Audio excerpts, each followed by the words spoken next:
কি হয়েছে? কপালে ভাঁজ কেন? চোর ডাকাতি? আমাকে খুলে ভালো।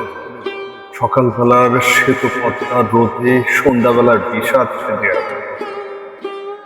কি হয়েছে? আমাকে খুলে ভালো। হারিয়ে গেছে পায়ের ছোড়া মল, ঠিকানা লেখা খুচরো ছেঁড়া পাতা, গোপন চিঠি, গলার রক্তহার। কি বললে? এক বৃষ্টিপাকল দিনের মৌ মাখানো স্মৃতির গন্ধ। সে কি? সে তো তুমি নিজের বুকের ভিতর থেকে উপুড় করে দিয়েছো করতলে। রেখেছি বুকে, বুকের বন্ধ করে, অবশ্য রোজ সন্ধ্যা